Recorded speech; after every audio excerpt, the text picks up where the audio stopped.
Ladies and gentlemen, welcome to the Impact webinar, bringing local partnership and community engagement to the forefront of Australia's wind energy sector. My name is Kayla, Content Analyst at Leader Associates, and I'm honored to be your host for today's webinar. For an effective and just energy transition, prioritizing community engagement is essential. Energy business must ensure that both local communities and the energy system benefit. The Australian government has launched the National Energy Transformation Partnership to address community needs and streamline energy project development. As Australia advances its wind energy industry, securing community acceptance and participation is crucial for project success. This Impact webinar will examine the key drivers shaping the sector, with a focus on the vital role of local partnerships and community engagement in scaling up wind projects. Industry leaders from VicGrid, Voyager Renewables, and Acciona Energy will share insights on how local-level collaboration can help overcome challenges, foster trust, and drive the successful realization of Australia's clean energy future. This webinar is also closely aligned with our flagship event, Australia Wind Energy 2025, taking place on July 17th to 18th at MCC Melbourne. As Australia's last onshore and offshore wind energy event, it brings together policymakers, developers, investors, and supply chain stakeholders to shape the future of wind power. Key industry leaders from offshore wind infrastructure regulator, VicGrid, EnergyCo, Siemens Gamesa, GE Vernova, Vestas, Engie, RWE Renewables, Acciona Energy, and many others will be in attendance. If you are looking to engage with the full wind energy value chain and building meaningful industry connections, we invite you to join us in Melbourne. Meanwhile, we encourage you to share your thoughts in the chat box throughout the session. Without further ado, let's start this session. Our first speaker is Suzanne Waddell, Community and Stakeholder Lead for Project Delivery and VicGrid. Suzanne has led the engagement program for transformation development supporting Victoria's future offshore wind industry off the coast of Gippsland. In her presentation, Navigating Community Engagement in Transmission Infrastructure for Offshore Wind, Lessons from Gippsland, she will share key insights from VicGrid's experience. Hi, Suzanne, the floor is yours. Kayla. Hi, everyone. Good to see you. Hi, Suzanne. And you'll be bringing up the presentation, I'm assuming. Thank you. Okay. Thank you. I think I can see that presentation now. Hi, everyone. Thank you for joining. My name is Suzanne Waddell. I'm the Community and Stakeholder Lead for Project Delivery. So today I'm talking about VicGrid's role in developing the new transmission line to connect the first 2 gigawatt of offshore wind energy to the grid in Gippsland. And I'll talk to some of the lessons that we've learned so far for communication and engagement. Give some context to the project for those on the call who may not be familiar with the project. I've already heard this, but I think it's important to give a bit of context. Before I start, though, I'd like to acknowledge the Gunai people as the traditional owners of the land on which our project will be sited, and I'd like to pay my respects to their elders past, present and future. So first, a little bit about VicGrid. We're still a relatively new administrative office that currently sits within the Victorian Department of Energy, Environment and Climate Action, or DECA. We're responsible for coordinating the planning and development of Victoria's renewable energy zones and the associated new and upgraded transmission network. Back one, sorry, we're still on, just back one slide, that'd be great. Thank you. So far, we've invested about $480 million in projects to strengthen and modernise the state's grid, and we're soon to release the Victorian Transmission Plan, or VTP, which is a key part of the reform process under what we call the Victorian Transmission Investment Framework, or VTIF. And apologies for the acronyms, we use quite a lot. If they get a bit confusing, please comment in the chat. But the way we plan projects under this new framework will considers broader factors than just economic versus cost versus benefit, and we'll have the dialogue with communities much earlier in the process. Traditionally, with transmission planning in Victoria, it's normally carried out by AEMO Victorian Planning, who works with infrastructure investors and customers to make decisions on when and where new transmission network infrastructure should be built. And assessments are based on economic business case where benefits must exceed development costs. And while economic business cases are essential, as regional communities will tell you, it's an assessment of other impacts that's also required. Things like things that can be a little bit difficult to quantify just on cost terms alone. Things like environmental and land use impacts, disruptions to agricultural production, and social impacts. Ultimately, we need the new transmission. We need energy generators to want to invest in feasible projects that help us meet net zero emission targets. But we also want to bring communities along with the ride, essentially, and future landholders. We want to bring them into the conversation early as possible, and we want them to benefit from what the energy transition will bring. Next one, thank you. Just a bit more context on offshore wind itself. It's a key pillar in Victoria's renewable energy future. The Victorian government increased its renewable energy and emissions reduction targets. They include 65% of renewable energy by 2030 and 95% by 2035, and 75 to 80% emissions reductions by 2035 and net zero emissions by 2045. But offshore wind plays a big role in this because Victoria has set targets of at least 2 gigawatts of offshore wind energy by 2032, 4 gigawatts by 2035, and 9 gigawatts by 2040. To enable this new industry to connect to the grid, VicGrid was tasked with leading the development of the transmission infrastructure to coordinate connections in Gippsland. Next one. Next slide, thanks. Thank you. Before I move to talk specifically about the transmission project, just a call out to our colleagues, Offshore Wind Energy Victoria in DECA, who are responsible for setting up this important new industry in Victoria, coordinating the multiple work streams that will combine to bring Victoria's offshore wind sector to life. OWEV provides public updates of their work through implementation statements. You can see on the screen there's the first three shown there. I've just provided the link to those implementation statements if anyone's interested. It just gives the broader picture of which VicGrid is a component. Next one, thank you.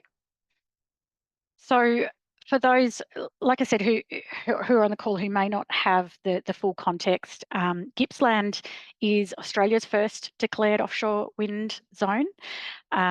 There are 2 declared areas, one in Gippsland, which is some 15,000 square kilometres off the coast, and there's a smaller area off the coast of Warrnambool in the southwest.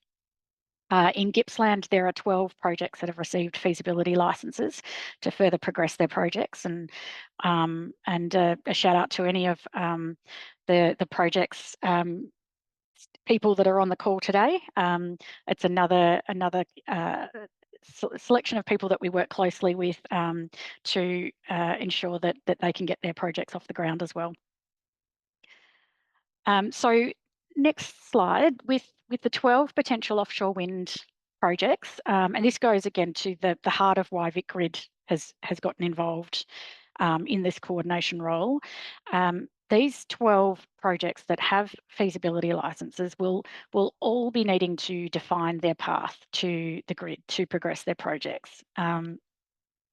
We know that transmission takes about 7 to 12 years to develop from early planning to first power. And each of these projects, whether they get through, once they go through the feasibility licensing and commercial licensing, will need to connect to the grid in order to transmit their power. So VicGrid had to get cracking really early, essentially, to meet those targets, particularly the first 2 gigawatts by 2032. And the risk of not doing our work or not doing a coordinated transmission line could result in what we call the spaghetti effect. So this diagram on the screen, the box at the bottom shows just a simple diagram of what it would potentially look like for communities in Gippsland if all of the developers, not just offshore wind developers, but onshore renewable energy projects, all try to get to the existing grid without coordination. So if VicGrid wasn't coordinating a shared transmission line, you may see lots of individual private lines being constructed to get into, say, Latrobe Valley or Loy Yang or Hazelwood. And what that means for communities is a lot more to deal with, effectively. Lots of different private developers seeking land access, etc. So it's a benefit to the communities to have a shared transmission line. So coordinating is our role, and we'll be building a shared transmission line from a connection hub near Gifford on the coast to Loy Yang Power Station. So how we got here. So the next slide, I'll briefly touch on. It seems like a while ago now, but in 2023, we released a development engagement roadmap. And this set out a 4-phased approach to engaging with communities.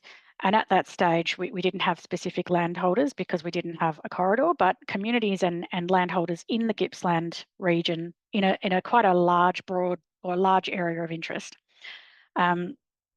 To work through a strategic options assessment process to identify a study area for the transmission line. We had an indicative connection point that we needed to determine on the coast, and we needed to work out where in the Latrobe Valley we would connect into the grid. The release of the roadmap started our conversations with communities in Gippsland. And the intent of the roadmap is like its title suggests, is to signal to the communities what to expect in advance.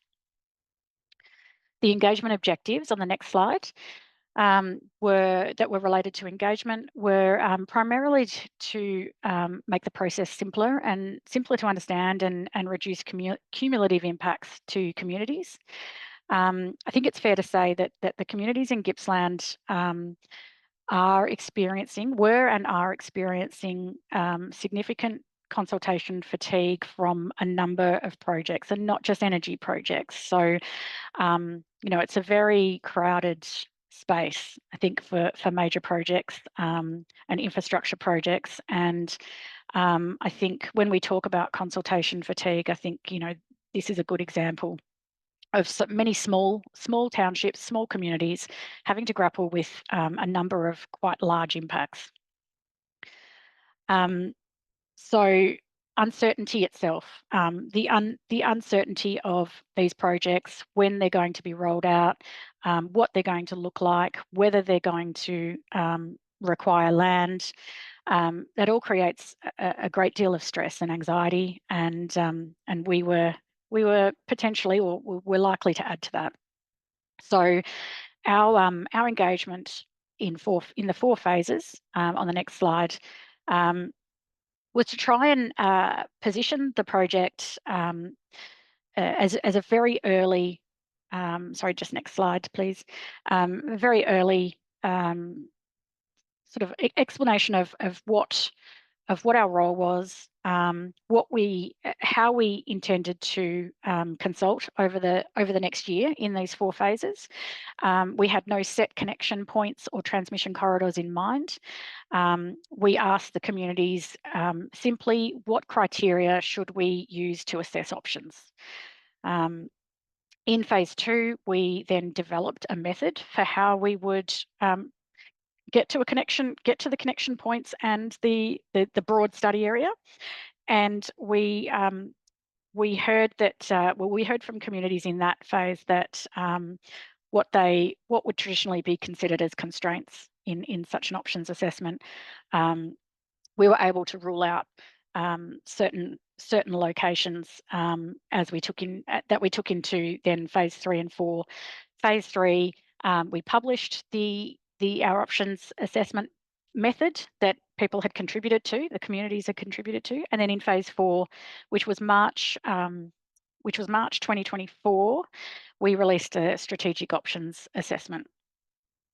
Some of the engagement data that we collected during that phase was surveys, and I know sometimes people can get a little bit tired by surveys and maybe also a little bit dubious as to how their responses actually contribute to an outcome. I can say hand on heart that the surveys that we did contribute to the strategic options assessment.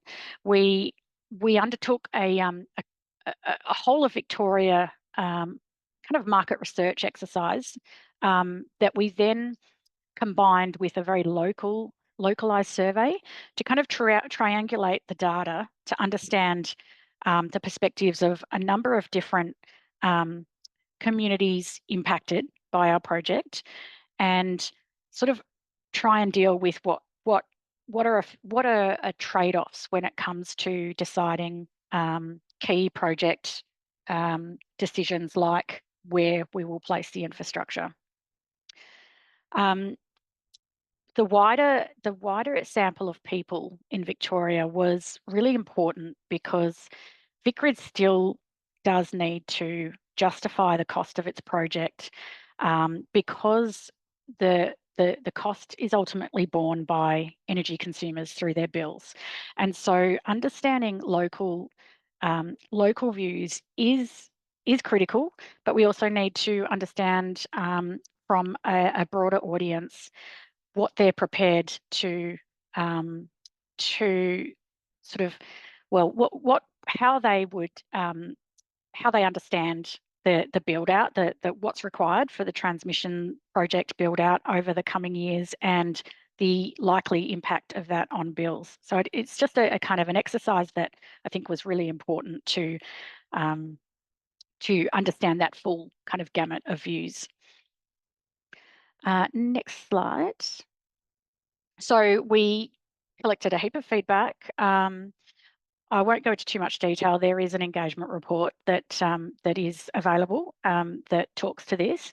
One of the key things that we've heard, and I don't think that this will be any surprise to anybody, is that local communities and landholders were particularly they're particularly keen to understand why undergrounding of transmission versus overhead, why our decision to build an overhead line was made.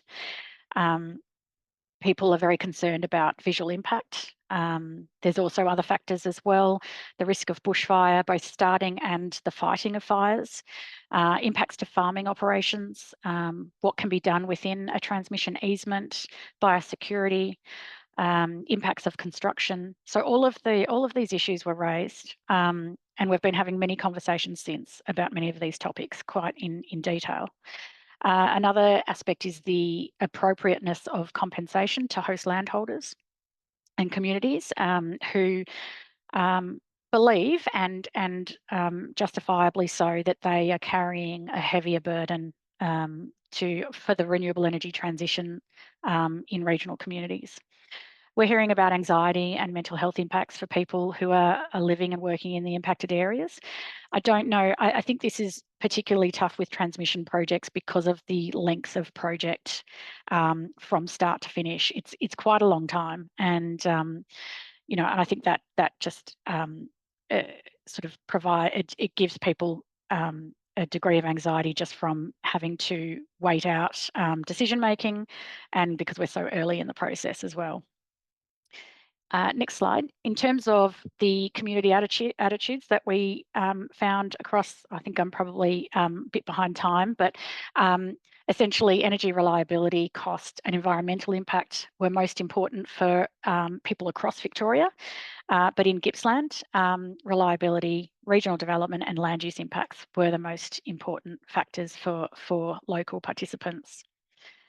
And again, this is detailed more in full in an engagement report, which I'm happy to send to people. Next slide. So we've refined that study area now. You can see on this screen the area, the full kind of, don't know what kind of shape it is, but the full shape there is what the study area that we released last year. And the purple area is some parts that we've already taken out of that study area just due to some refinement activities, and we'll continue to do that. We're looking to release a preferred corridor by the middle of this year. And again, that will provide a bit of an update to our landholders. That will mean less landholders impacted because we'll be narrowing that study area. But it also means the reality for some of those landholders are that they may still be in that corridor. So we're working very closely with the landholders in these areas. Next slide. So this is just some of the principles. We're going to go back to our strategic options assessment guiding principles to undertake this refinement. We started with the study area, we're going to a corridor, then we'll go define the route, and then we will get to an easement. So that's pretty traditional for transmission projects and any linear projects really, but the method by which we get there, we are really focusing on some of those values that are not just economic basis. So on that, I'll just get to some lessons learned quickly. I am sorry to run a little bit over time, but I think some of the really key lessons that we as a team have learned so far is learning from the other major infrastructure projects in like Victoria's big build. Victoria hasn't really built a major transmission line since I think it was about the 80s. So it makes a lot of sense to leverage the developments in, say, the transport major project sector, and a lot of our staff have come from those projects. So we're actually able to lift and shift to some degree some of our engagement expertise across to these projects. Naturally, there are significant differences as well, but I think really trying to build on what Victorian projects have achieved over the last 10 years is of high value. One of the things that our CEO is particularly focused on is empathy over experience. Experience is great, but when we're hiring people, we're looking for when we're hiring people that are directly impacted or interacting with landholders and communities, we want to hire on empathy. Experience is really good, but without the emotional intelligence, it's not going to really count for much. We can skill people up, but if they don't have that empathetic approach, I don't think that's going to lead to project success. Early engagement, even when uncertain. We don't even have an offshore wind industry in Victoria yet. So building a transmission line way in advance of that industry means there's a lot of uncertainty. I don't know that there's a lesson so much in that, but we need to push ahead and we need to take some risks. And we simply had to get out in front because of the lead time for transmission. So working with uncertainty, means that we can sometimes make mistakes, but we own them, and we have a sense of always striving to do better. I think that's probably the key lessons. I've got some more, but I am conscious of time, and I might end that one there.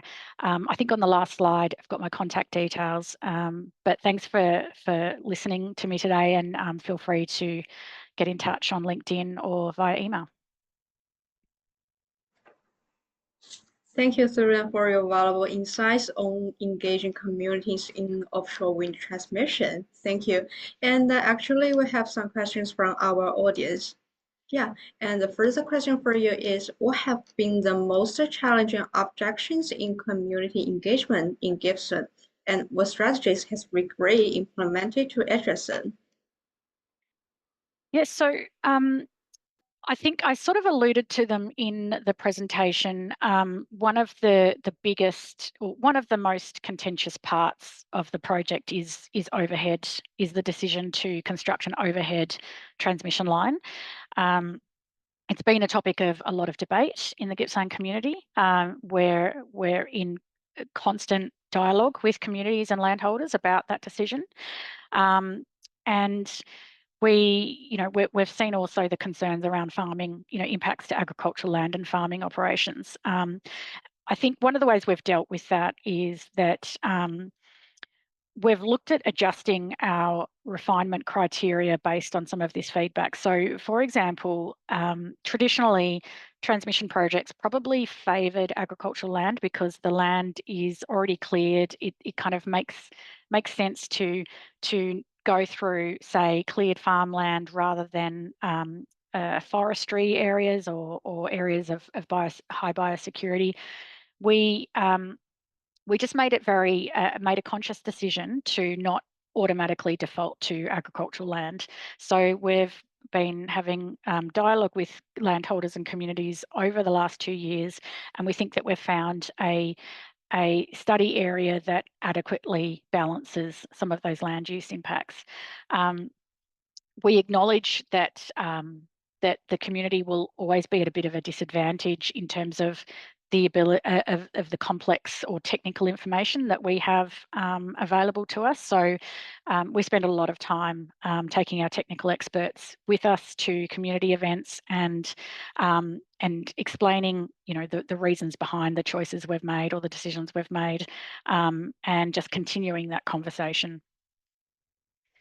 Thank you, Suzanne. And one more question for you. Will there be a timeline for transmission infrastructure development in Gippsland in the coming years? I think the answer to that, we know that the project that we're developing right now is to connect the first 2 gigawatts of offshore wind energy to the grid. There are future targets of the 4 gigawatts and 9 gigawatts, and there's also onshore renewable energy.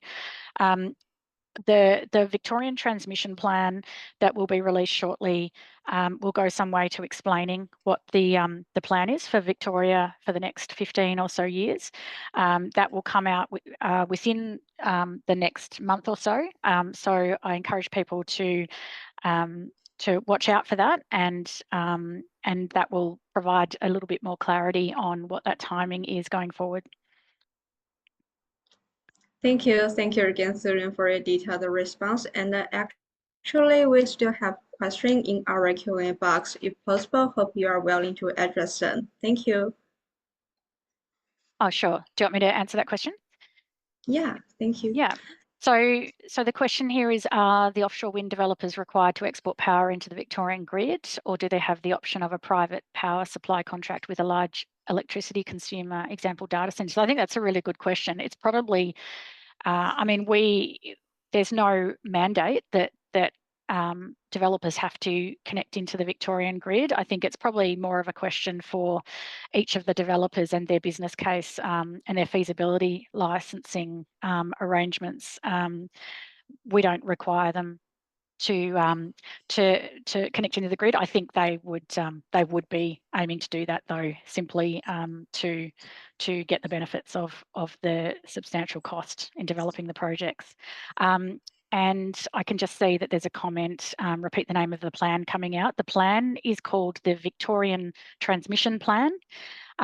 If you search VicGrid on Google, it should come up with our website that's under the DECA website, and otherwise feel free to reach out to me and I can make sure that you get that when it comes out. Thank you for a detailed answering. Yeah, and thank you for today's presentation. And next, I'm pleased to introduce our next guest speaker, Sarah Boyle, Head of Stakeholder Relations at Voyager Renewables. Sarah will present from consultation to collaboration, establishing long-term trust in wind energy communities.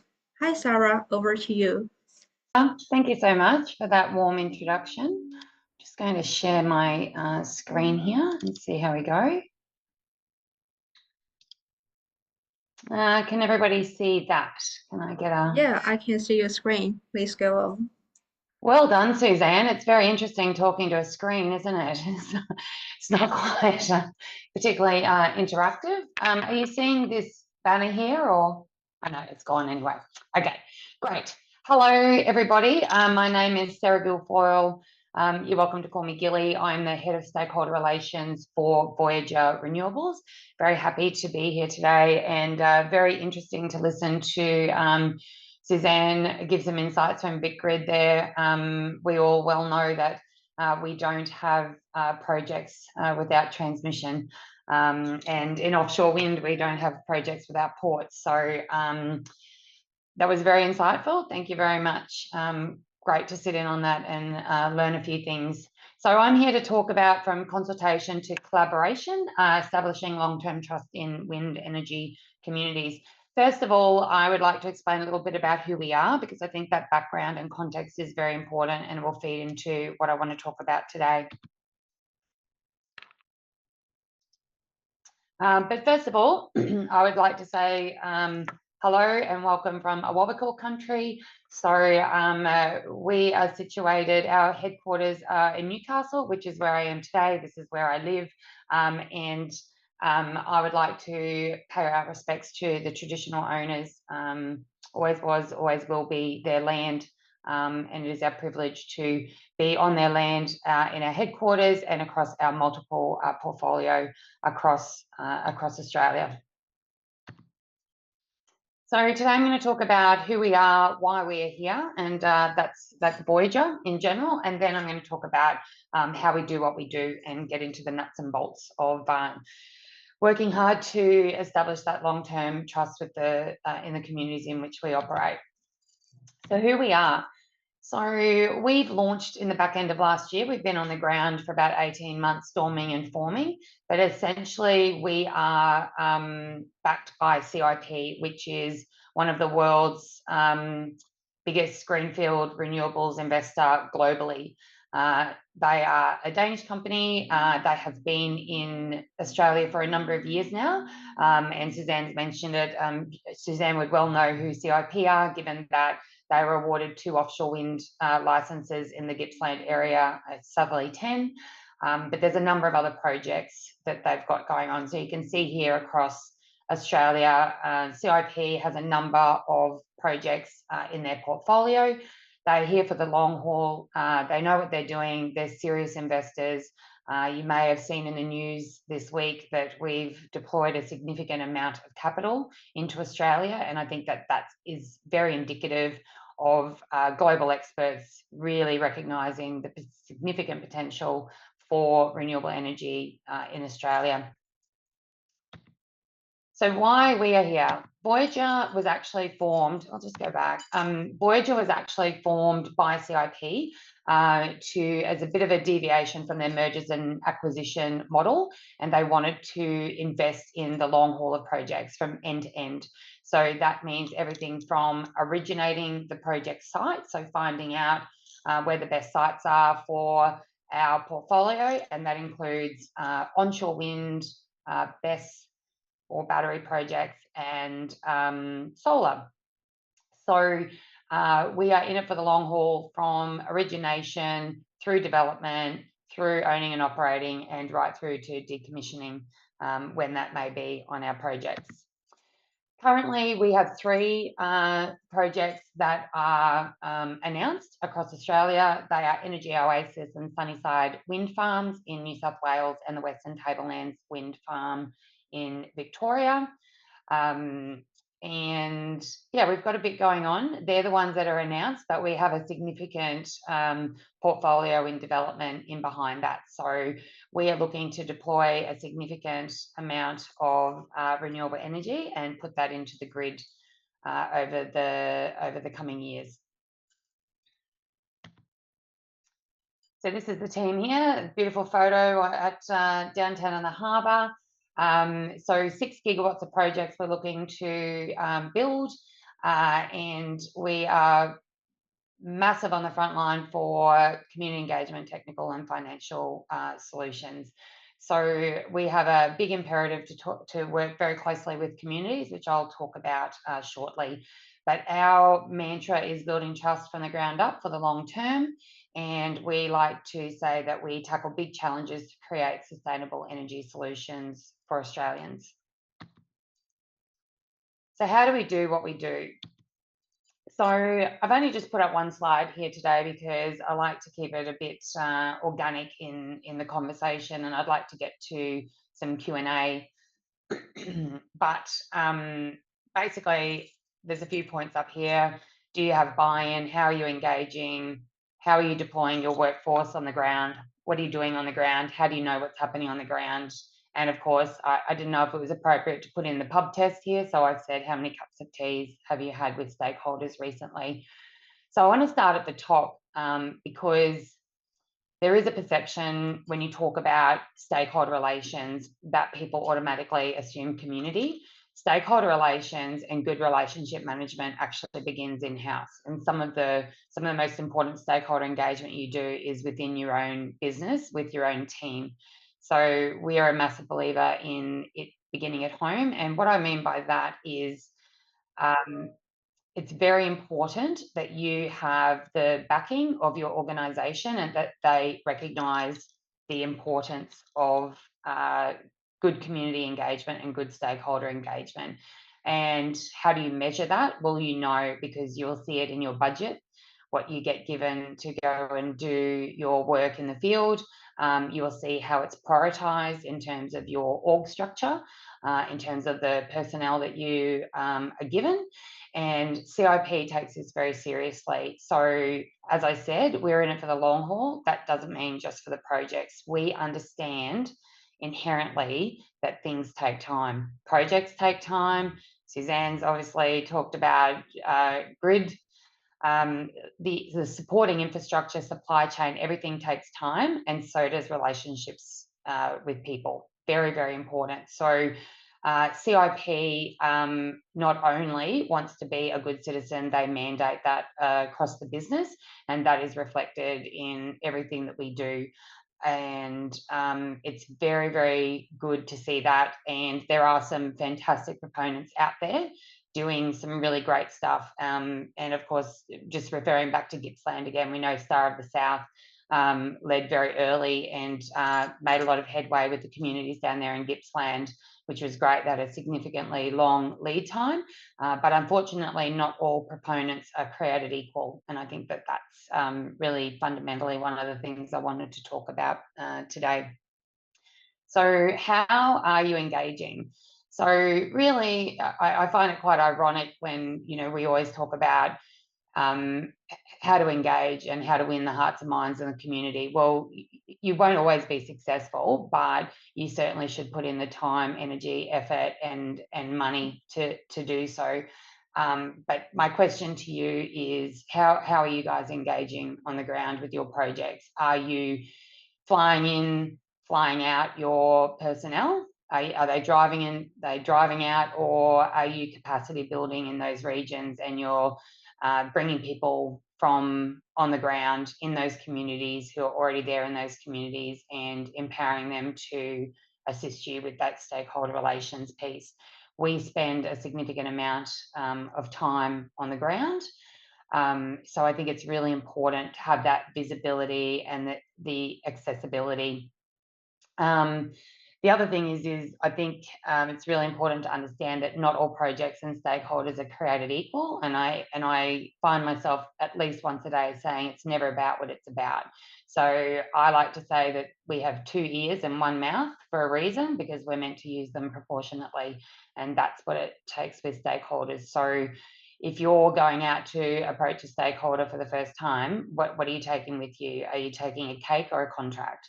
You know, there's a lot of conversations to be had. It's for the long haul to develop those relationships. It doesn't happen overnight.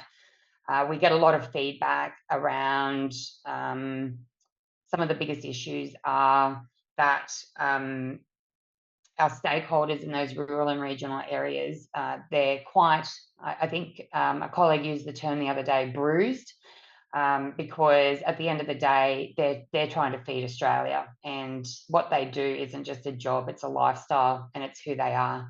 And anything that disrupts that needs to be treated very carefully. And of course, they've been through transmission projects already. They've also been through mining. They've sort of seen it all before. We find that we get a lot of feedback that stakeholders are very overwhelmed by the legal jargon and contracts. So how are you making it easier for those people in the field to understand that? How are you supporting them in doing that? They're also significantly overwhelmed with the number of approaches, and I think that's on the industry to do better in that regard, because it's very, very overwhelming with how many proponents are out in the field looking at projects and trying to get those up. So you can imagine if you were at home trying to work from home for the day, and you had 10 people coming and knocking, wanting something from you and promising the world. And I guess that's probably another thing too, is when are you timing your visits in building that long-term trust? So are you rocking up in the middle of sheep shearing season, or when they're in the cattle yards, or are you calling them at a time that suits them best, or visiting at a time that suits them best?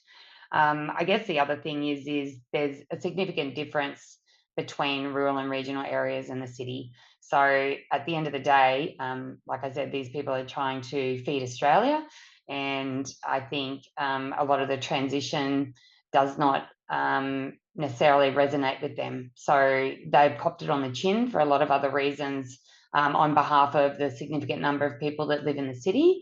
So I think to be aware of the history and approaches is really important. It's also really important to be aware of the history of those particular landholders. So I've spent the last 2 years in offshore wind. So that's obviously a brand new industry in Australia.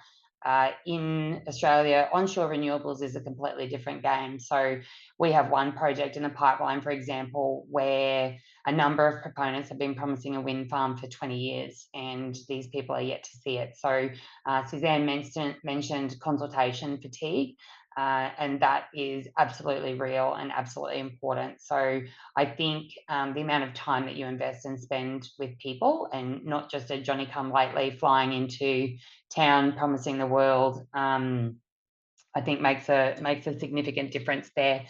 The other thing about building trust in long-term communities, a lot of rural and regional communities have seen it, where people, like I said, swan in and sort of promise the world. That's why community benefits is taking such a front and centre stage, and quite deservedly so, not just because it's mandated, because that's what you should do as a good citizen. And that also leans into when I was talking about some of those stakeholders being quite bruised, because essentially what you're doing is you are offering a giant IOU. So, you know, if you're in it for the long haul and you build those relationships and you do what you say you're going to do, that is going to go a very, very long way. But we all understand that we have very long runways to FID, to final investment decision, and to establish project viability. So there's some very long lead times on that, and some of the projects might not even get up. But if they do, you're also really relying on that relationship very heavily to do what you said you will do and deliver those benefits, which a lot of those don't actually kick in until you have a viable project. So it's a very interesting space to be in, where, you know, you have to sort of say, trust me, we're good, we've got this. But I think that comes back to just having those conversations. Now, we get asked a lot of hairy questions. People want to know, you know, where's the wind farm going to go? How many turbines are there going to be? And for those of you in the renewable energy game, you know that that you're quite a long way off. By the time you've already, you know, you're busy trying to secure your land, but there's a long lead time on those projects. So you can't always answer that. So, and I think it's just when you build those relationships, it's really important to understand that that if you, in the absence of information, if you can't say this is exactly what you're going to be able to see, this is how many turbines, etc., that you help them to understand the process. Managing expectations is half the battle, and really important. And like I said, not one project or stakeholder is the same, and it's never about what it's about. So it's really spending the time to understand. Someone might have a narrative or a position on something, but it might actually not have anything to do with what you think it is. So assumptions are a bit of a killer there. So I think the big thing is making sure that you've got the backing behind you in your organisation, that your values align with them, because the people in the communities in which we are operating, they will sniff you out in a minute if you are not transparent, if you're not doing what you say you will do, and then you're literally going to be, I guess, backpedaling against that community, which is less than ideal. So the other thing is, how do you know what's happening on the ground? So who are your stakeholders? Do you have what I like to refer to as super supporters? So a lot of time is spent focusing on the people that are naysayers. We always know there's going to be the 5%, that 5%, give or take, that are always going to be naysayers. There's those people in the middle that, you know, you have a world of opportunity to educate and talk through that. And we always place that first: education before communication, before information, before consultation. It's always around that education piece once you've understood that stakeholder. But how do you know what's happening on the ground? Have you got super supporters? So there's always a margin of people on the ground that will advocate for you when you're not around. So it's really great to harness those and activate those people as quickly as possible. Mind you, you know, there's some projects that we're working on where not one landholder has told another landholder that they're talking to developers, whereas others, they're very open and honest about it. So it's really about reading the room, and that sort of comes full circle back to my point about who have you deployed on the ground. So obviously I'm head of stakeholder relations, but I've got to put trust in my team on the ground and give them the support and the funding they need to capacity build in those communities. It's very, very important. Do you have your local support? Have you plugged into the local issues? Do you know what the history, political, community, local council issues are for that area? Because they will tell you a very clear story and give you exceptional context. So research is everything, listening is everything, and are you plugged into the social and media alerts? As I said, no stakeholder project is the same. So my question to you, just in closing, and I know you've got a couple of questions, Kayla, and I can't see if any other questions have come through, but how many cups of tea have you had with stakeholders recently? So that's the first approach: to sit down, have the conversation, listen to their story, listen to what their needs and wants are, and put the time on the ground and make sure that you've got the backing behind you.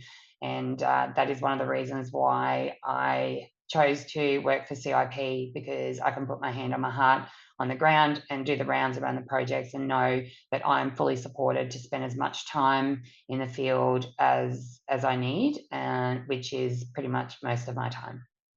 Thank you, Kayla.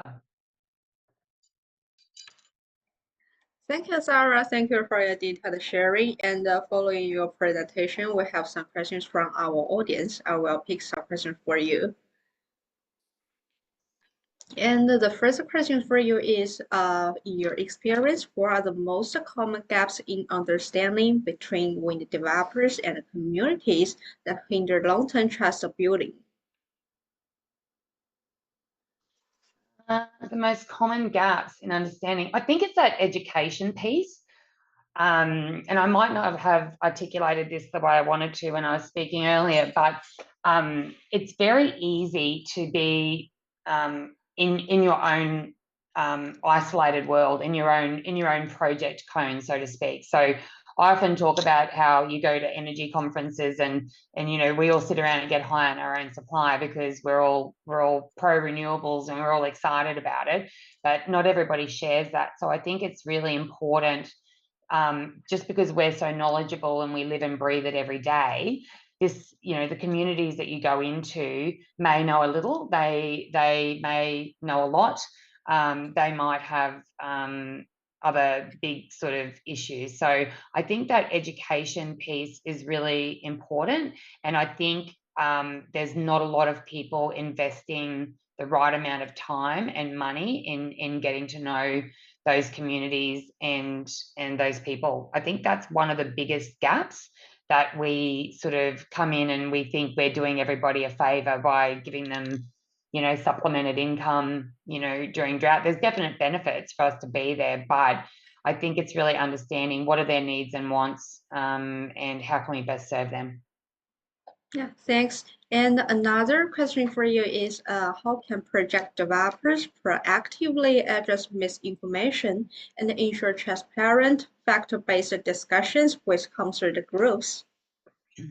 Yeah, that's a really interesting one in renewables, because there's a whole bush telegraph you know, conversation that goes on in rural and regional Australia, and if you don't put information, if you don't plug that gap with information, then it'll spread like wildfire, unfortunately, but you don't always have the information.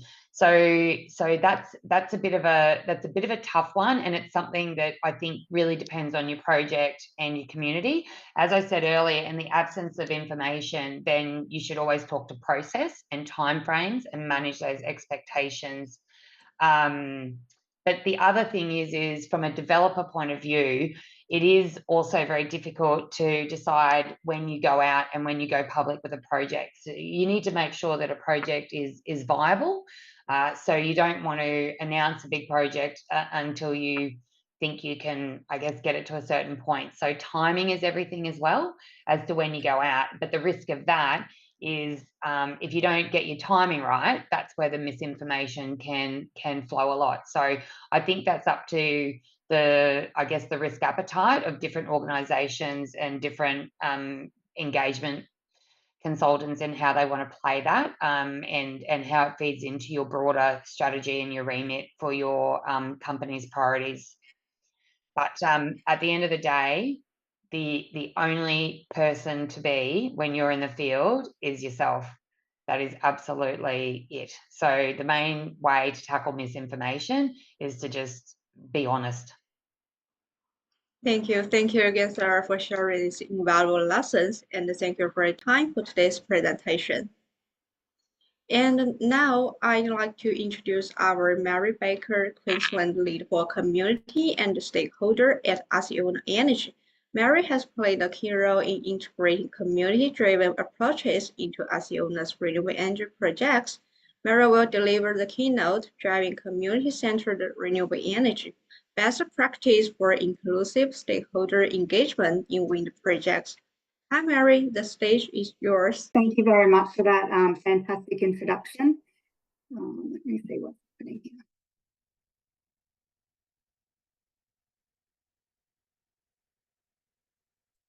Lovely. All righty. Before I start, I would like to acknowledge the traditional custodians of the land of the Meanjin people and pay respects to the elders past, present and emerging, while also recognising the ongoing connection of First Nations people to the land.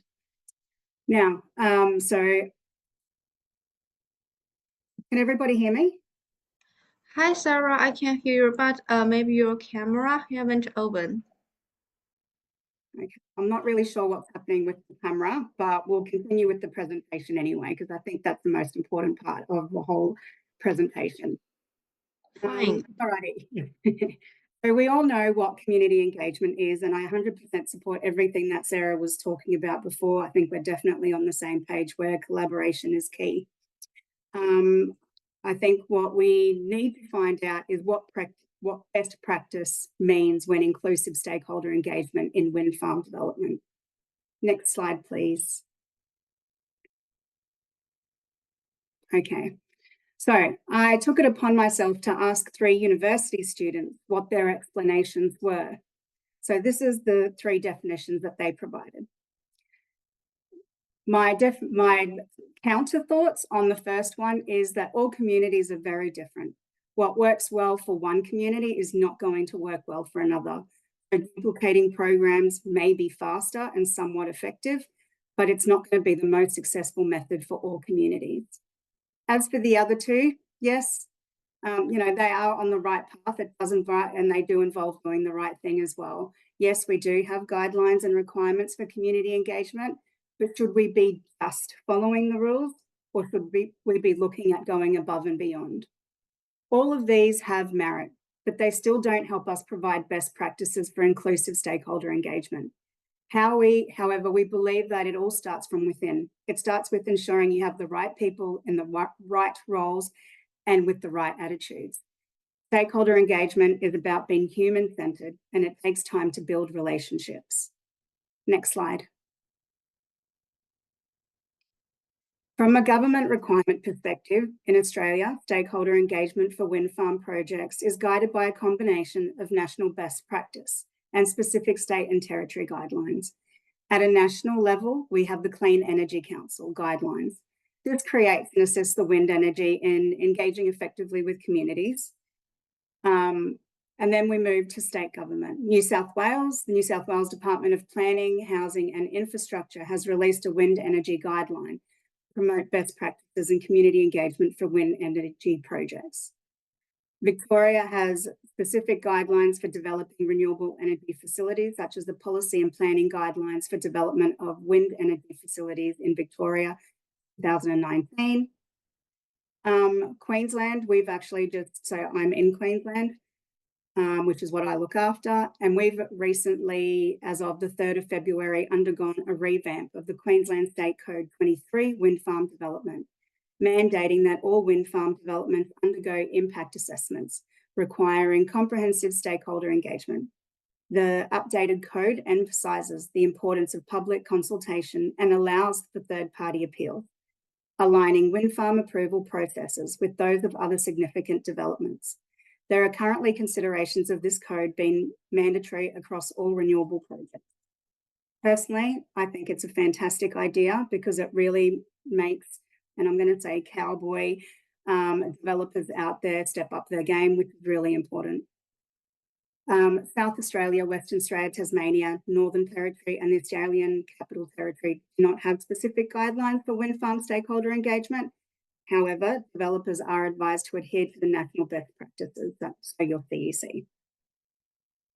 Next slide, please. Thank you. The why. The why is so important because of the impact that we are and will be making in these communities. Some might say that the reason for community engagement and stakeholder engagement is to build trust, positive relationships, understand expectations of the community, provide feedback, increase visibility of the project and the business. This is somewhat true, yes, but the reality of the why is that we're creating change in these communities. These people are just trying to live their lives. They're feeding their families, they're moving their livestock, they're being active in their community groups, and now we come along and disrupt all of this. The community, it means being heard. It's having real input, keeping promises, having direct and meaningful conversations, seeing their concerns actioned, and yes, being provided financial relief and opportunities. If it's done right, the developers can bring stability, resilience, and new opportunities to these communities. Next slide, please. What is the purpose of stakeholder inclusiveness? In the end, it's about creating and fostering a consultiveness culture. We need to encourage participation of people that have been affected by certain decision outcomes. We want locals to ask questions and pose concerns. We want to be able to investigate and provide responses. We understand that there are people that are affected and interested parties. We want to be able to provide equal opportunities for them to participate and knowledge share with us as well. They know their regions better than what we do. We need them to be part of our projects. Consultation needs to be sensitive to the needs of groups in order to maximise the support. Basically, we need to be thinking like altruists. Next slide, please.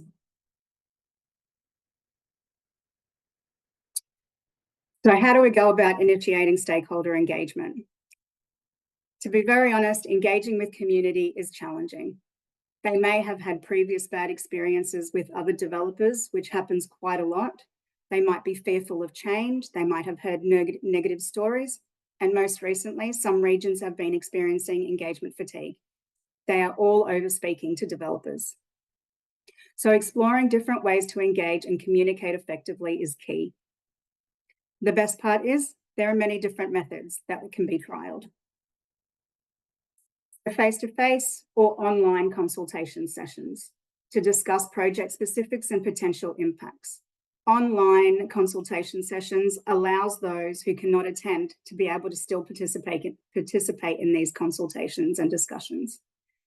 Written online information becomes a little bit harder because you're providing information rather than getting them to get back to you instantaneously. But you have newsletters, newspapers, mail drops, media releases, community news information boards, project data reports, and project updates. This information is still vital for them to be able to understand what's going on and be well informed. Targeted group roundtables, having meetings with smaller groups. Yes, we can have our collaborative consultation sessions with all of the community, but it's so important to be able to target smaller groups like your emergency services, your environmental or agricultural First Nations groups, your neighbours. Your neighbours are key personnel, your youth councils, the youth of the future. They need to know what's going on and they need to be able to have a say. They come up with fantastic ideas and questions that adults don't. And of course, your community wellbeing integration agencies as well. They all play a part in the project planning process and in creating community outcomes. In person, obviously, your job career expos, your in-school education program, creation of a community engagement committee, I think is amazing because they become your auditors and they will keep you where you need to be. Technology-based, so interactive online community hub, online consultation sessions, and Zoom team calls, just like what we're doing right now, except slightly a bit different. Knowledge sharing through videos and social media as well. In the end, the objective is to provide vital information, gain feedback, analyse it, and seek ways to do your best that's in everyone's best interest. And then report back to the community and consult all over again. It starts all over again. It doesn't stop. It's important to understand that, consultation and collaboration is not a one-day-a-month event. Good developers and stakeholder engagement personnel will integrate themselves and become part of the community. You will get to know each other in the most personal ways and it becomes personal to advocate for them. Next slide, please. So being community inclusive extends beyond the usual give back activities such as your sponsorships, your scholarships, grants, basic benefit programs. And some developers see these programs and think, yeah, I've ticked that box. But no, community engagement and, collaboration and stakeholder engagement should not be seen as a tick box. Yes, these are great initiatives to have. However, many community engagement benefit programs are designed to support community groups like football clubs and community centres, which is all fantastic. But the reality is we need to create depth. The current economic crisis is leaving families struggling. There are people that are barely making ends meet. Small business owners are fighting to stay afloat and farmers are losing crops and livestock due to extreme weather. We developers are very well connected. The businesses are growing because we're well connected. We need to be able to spread that love and introduce agencies and ideas to community change makers who are seeking to make that positive change. So the question is, in addition to sponsorship grants and scholarships, what else can we be doing on top of this to help these communities and create inclusive stakeholder engagement? Firstly, to make a real impact, initiatives must be tailored to suit specific community needs, not generalised. And it's very much about the people. So I've listed a few different things there as well. I talk a lot about social impact assessments because I think they're amazing. That provides the community the power to inform developers on their needs and their aspirations. And it allows us to work with them in achieving these aspirations. Having a targeted local employment procurement strategy, it's amazing how I suppose some developers don't understand that, yes, communities get very anxious in regards to us attending their regional areas. So having a good strategy creates skills. It creates an employment cycle to boost the economy of the overall region. Although it's very high level, it's still very important because it impacts the economy for that region. Okay, next.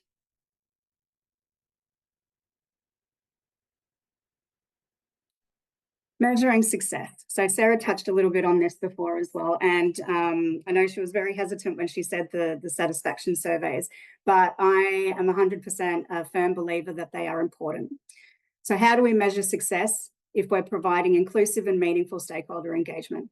How do we know if what we are doing is providing best practice? We need to evaluate the success and the satisfaction of our stakeholder engagement, which is crucial in ensuring transparent, yes, co-designed, long-term community-centered projects. We need to know if we're doing the right things. Are we making them happy? Are we upsetting them? Are we answering their questions?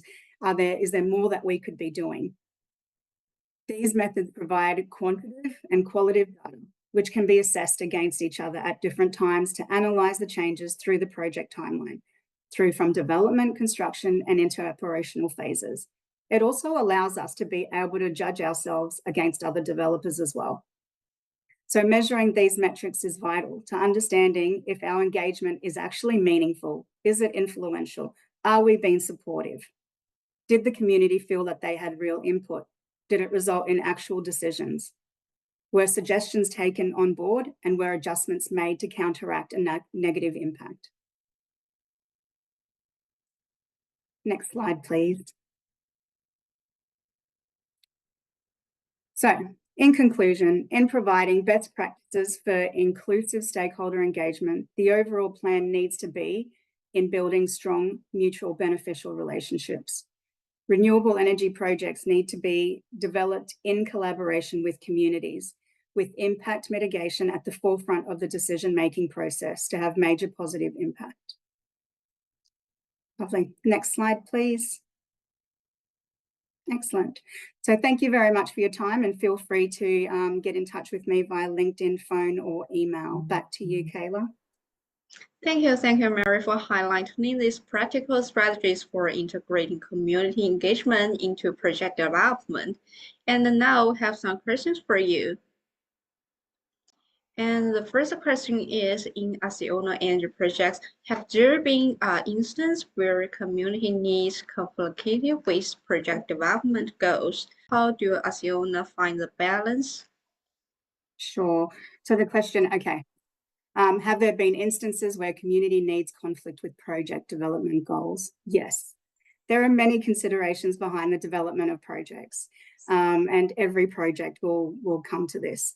Acciona Energy tries to find an alignment opportunities by mirroring the community and the council strategic goals within our project development goals. Project locations might be fantastic for wind production, which is what we always look for. However, other considerations need to be taken into account as well. So, generalising environment, First Nations, landholder sensitive areas, and economic change, they all need to be studied. So I refer back to a social impact assessment. So for Acciona itself, if I give you a bit of an example, local businesses can feel resistance to wind farms with full right. They have concerns that we as developers are going to come in and we're going to take their employees. The impact of this would be huge. It creates a workforce issue for them, which can then put their businesses at risk and then impact the local economy. So obviously nobody will be happy. Balancing these concerns requires, meaningful discussions and a thought process of collaboration to turn these potential conflicts into opportunities for collaboration.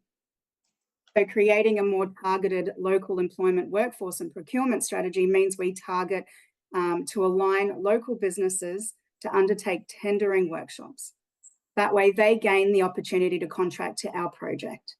In turn, they will then need to take on more local personnel, which we partner with local registered training organisations and job service providers to upskill them. These personnels are then working on our project indirectly. So they are then employed by the local businesses, which is growing the local economic profile of the community. But this can only occur when we work with community in mind, meaning local businesses gain to raise their profit margins, they hire more locals, creating more jobs, and it becomes a win-win situation. Thank you. And another question for you is, how do we ensure that communities can truly involve in project design and planning rather than just be informed and consulted? Great question. So the difference is, I suppose, informed, you're talking to them. You're talking to them. Consulted, and I don't like the word consulted, but we'll go consulted, and collaboration is very much about bringing them on the journey. It means actively gaining their feedback, their opinions, and yes, their concerns. Yes, we want to hear what it is that they're fearful of. We utilise, many different avenues to try and involve our community members. I've said social impact assessments is a big thing. There's surveys, feedback forms, Q&A. We need to know what's going on because we want them to speak to us. At the moment, engagement fatigue is creating a huge issue because we want to engage, but they're getting tired of engaging. I think the best thing from developers who are working all in the same region is to be able to come together and collaborate, because it's not just about collaborating with community, it's about everybody that's involved, and saying, okay, let's do a session together. Let's do this together. It will eliminate that community engagement fatigue, but still allow us all to be able to provide that information. Ultimately, it's about wanting to work with the community stakeholders, everyone, to mitigate any foreseeable impacts. If we know the issues during a development phase, the project team can look at creating mitigation strategies, such as including slight changes to planning processes. These conversations would eventually provide solutions rather than continue to add to a problem. Yes, a very detailed answer. And the last question is, in future, how will Acciona Energy help communities new to run the projects better, understand the long-term impacts, and reduce uncertainty? Excellent. Okay, I believe it's just about being transparent, as simple as that. When we relationship build in our day-to-day lives, it's about being transparent. So yes, we'd be very honest. Yes, it's going to be a bit yucky during the construction period. And yes, there's going to be more traffic on the roads than usual. Yes, there will be over 600 people working on this project at the one time. And yes, these people are going to want to go into the community and, eat at the eateries. Yes, there will create a change in the community, but we want the transformation to also bring positive change. So from the development phases, we start our engagement years in advance, before the project's even considered for approval by government officials. As Sarah had mentioned before, we also need to make sure that it's a viable project in-house first. So once we internally have said, yes, let's go ahead, we start with the most impacted groups by hosting roundtable meetings with them. As an example, emergency services or neighbours. Then we expand out to consultation sessions with the community in order to empower them to be involved. From there, it continues to evolve.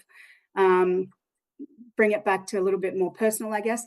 At one of our Victoria projects, at one of our collaborative consultation sessions, we received over 195 questions from the community, ranging from different subjects. And these were all from different consultation sessions. We developed a Q&A document answering every single one of these questions. This exercise has included many different experts within the business providing their responses. We have since published this document publicly on our community hub, and it is now in its third version.